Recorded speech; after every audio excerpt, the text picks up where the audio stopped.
Alrighty, great games at your table. I'm Jonathan Albin, and this is Game Master's Soapbox.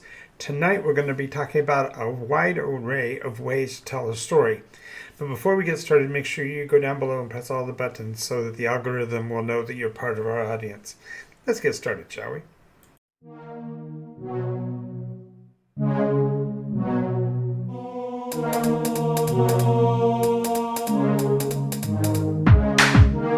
Absorbing damage is the name of the game. From the claws of monsters or the heat from a ball of flame. Our strength in numbers is a roll of the dice. Alrighty, so we are going to be talking today about a variety of ways to tell a story. Now, theoretically, a story can be told 100 different ways, and each time that story is retold, it can have a difference in outcome, a difference in feel, inflection, and so on.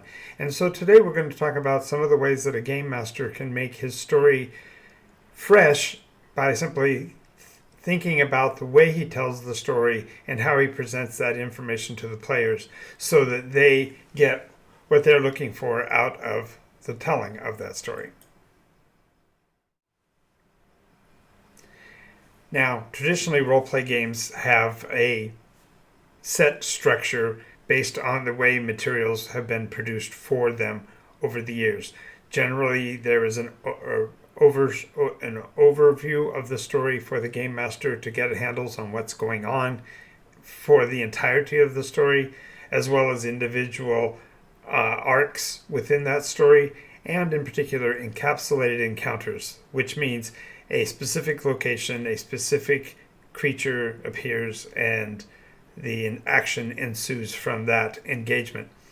Now, these encapsulated encounters do come off kind of perfunctory, and when you're a young game master or a new storyteller, you tend to go with what you can see on the paper, and so therefore the engagement is simply you stating what they can see, and then the players react with their reactions to what they have perceived in that description. And of course, the encapsulated encounters generally have a narrative that is associated with them that is expected for you to include, plus the additional factual information that the GM has to know to be able to resolve the potential conflict in the scene and to provide perhaps more illumination for the players to get a better sense of what's going on in the story at that moment.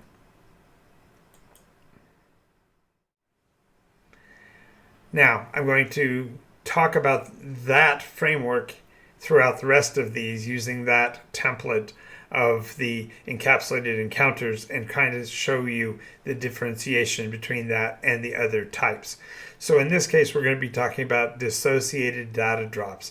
And that's where the story is not yet to a full development. The players don't yet have all the information they're going to need to be able to play through the situation, and they don't even necessarily have all of the details. So having the players run into situations that provide them with some of this information, whether it be specific meaty details or simply a off-the-cuff mention of something that will cause their minds to start to move in a direction that the game master desires. Nonetheless, these dissociated drops may or may not have anything to do with the major plot line of the story. And the way this would play out, for example, would be as they are on their way to the Baron's Manor house, they happen upon an old farmer who is coming from that house, muttering to himself and shaking his head. Drenched in the rains of the evening, the person is very unresponsive and very gruff, but he keeps muttering something about dark dangers and the fear of the walkers. These sort of dissociated data drops can be used in particular, my tongue didn't work that time, to provide an emotional trigger or perhaps a nuance that the game master is wanting the story to feel like. They want to give the players a bit more information before they actually meet up with the actual encounters that they are expected to meet up. Therefore, these would be in precedent of the encapsulated encounters that they are expected to run into. Of course, when you're talking about role-playing games and fairy tales and stories of adventure and daring do, the players have expectations of what they want from the game, and being able to provide them a way of feeling that or getting that experience is a feather in your cap as a storyteller, especially if you're able to make it appear that the player's actions are what drove it in particular. Now, certainly their actions can, but if the mechanism of the game is actually predicated only on what is written in the encapsulated encounters, there's no way to know that the players will actually trigger those expectations to be fulfilled. And so by using ancillary encounters or perhaps embellishing the events as described in the materials, you're able to give them something to hang on to give them that last bit of courage to actually pursue the action that they want to get the expectation that they hoped for.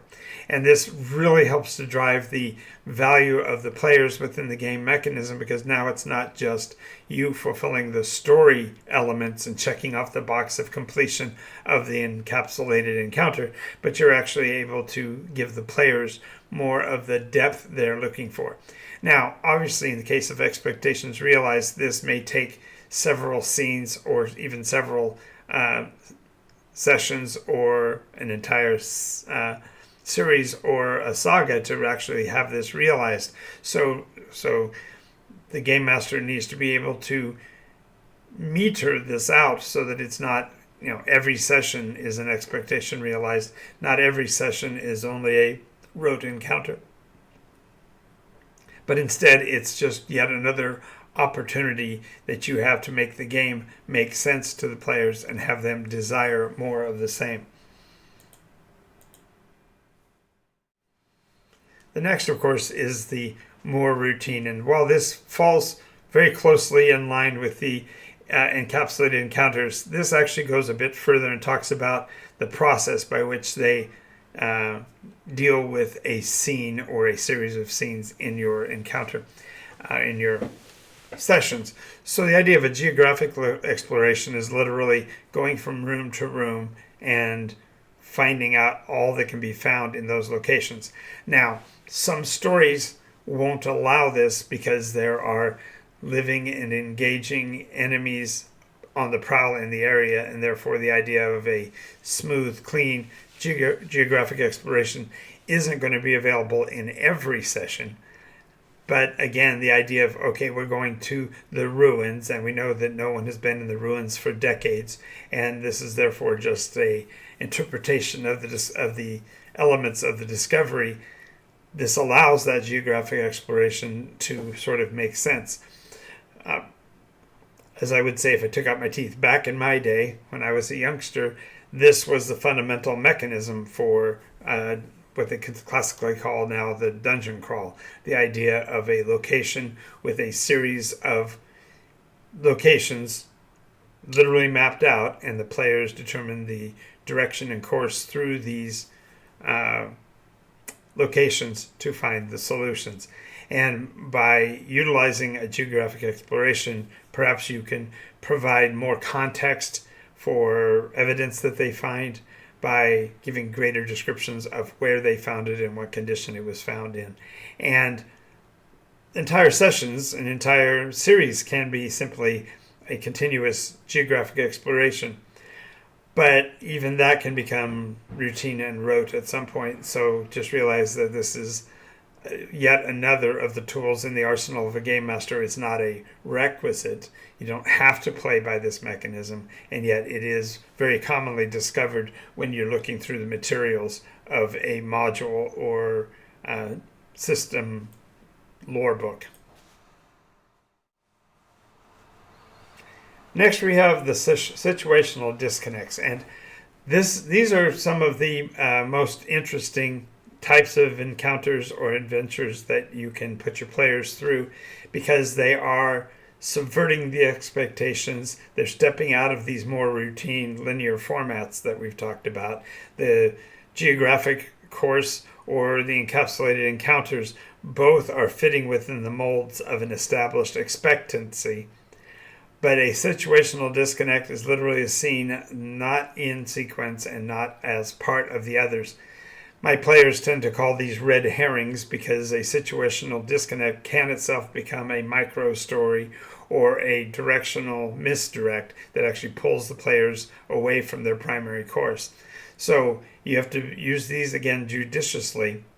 But the way these would work would be fundamentally you're on your way through an adventure, and in a place where you're finding all of this death and ruins, you happen upon a living creature that defies description, and you're not even sure why it's there. And so therefore now it becomes a matter of, do we pursue this living being as it cavorts and wanders through the encounter space, or do we ignore it for now and come back to it later? Well, any of these can be useful later on. As a matter of fact, situational disconnects are some of the best places to put additional story hooks so the players can have more agency in which direction they want to pursue.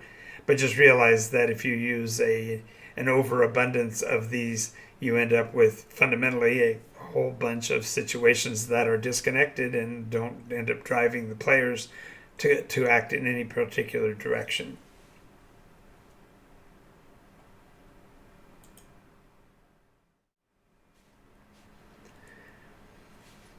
Deceptive drama is a term that I've kind of come up with because so many of the modules and created materials do list their locales and their locations in that narrative and geographical description methodology I gave a moment ago. But sometimes the players are going to engage with the environment more so than the encounter because they are more interested, for example, in, say, who the local barmaid is and whether she has a boyfriend, etc. There's all kinds of dramas that can be pursued. And by allowing a deceptive drama to insinuate itself into the story, you're allowing the players to realize how, quote, real the encounter is and how real the positioning and the placement are, and therefore can be drawn into these micro stories and perhaps player development angles that might not have been making themselves evident earlier in the process. As a matter of fact, a deceptive drama can either anchor a situational disconnect, as a certain NPC wandering into a locale where she shouldn't be can lead to this confusion, or it could be he. I don't mean to be disrespectful, but the idea is that the deceptive dramas can drive the story in new directions just as readily as a situational disconnect, and sometimes they play hand in hand or at direct odds to one another. Now, I've done an entire video just recently on the concept of the library encounter or the lore dump, and I'll put that as a marker on this up here. You can go to see that video. But the idea of a concentrated lore dump usually is helpful when the players either have had a player turnover and therefore are not as coherent as a unit as they had been before, or perhaps they missed a session or two and therefore it's been discombobulated, or perhaps the story doesn't give enough prelude in the initial encounters and the players are more impatient, and so therefore having a way of doing an interim lore dump, or not necessarily, I'm using that almost in a derogatory term, but the idea is that occasionally players want to know more than they can get to from the story as they've seen it written so far, and so now they have the opportunity to actually dive in and ask the questions they want to ask and get at least some information back from you about how those pieces might pertain to the story, or they may actually prove that that they were actually pursuing a disconnect. It's a very powerful means of carrying that information forward, but it's not on a standard encounter basis. Instead, they are actually utilizing their skills and their abilities in searching and researching and analyzing the written word. and therefore they get to play a little bit more of the experimental or investigator than they might otherwise.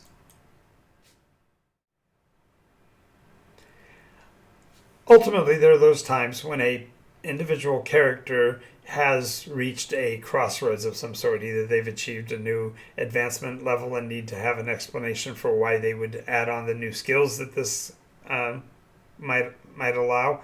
Perhaps they are looking for ways to develop the richness of their personality despite not having a lot of social interaction in game. A character development episode can simply be a telling of the story from the standpoint of themselves reviewing it as if it happened in the past. And this retelling of the story allows for the players to have agency to change that interpretation. And this has really been effective in terms of players feeling their ownership of the story, because they can go back and look at an episode that already happened, but they want to talk about it from their perspective. And by having this character development portion of the game be a scene description, you're allowed to therefore slip in additional information they might not have gotten before, because now they're seeing that data from a new perspective, and therefore the data now has new anchor points.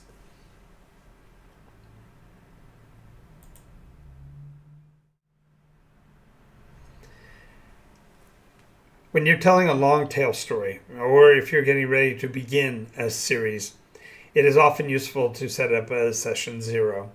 I've also come to call certain other sessions to be X.5. Or you can have a session after the game to actually discuss how things happened during the session. And using these setup, debrief, or resets, as I'm referring to them here, you're able to really put a finger on what's going on and how each player interacts with the story, so that you can help them get a better perspective on, for example, information they might have gathered in previous encounters. Furthermore, this also sets up the ability for the players to see the story through at least 2 sets of lenses, that of the player and that of the character. And looking at the scene through the eyes of the character, it may have been perceived very differently from the way the player perceived it. And this debrief session, this reset session, really gives an opportunity to flesh those out. Furthermore, you can even do, it sounds really crazy, but you can actually do a setup as a prequel episode. In other words, play through the scene as if it already did happen in the past, but even beyond the original story point, so that you can add more personal touches to it and bring the players into the new perspective more directly connected to the story at large.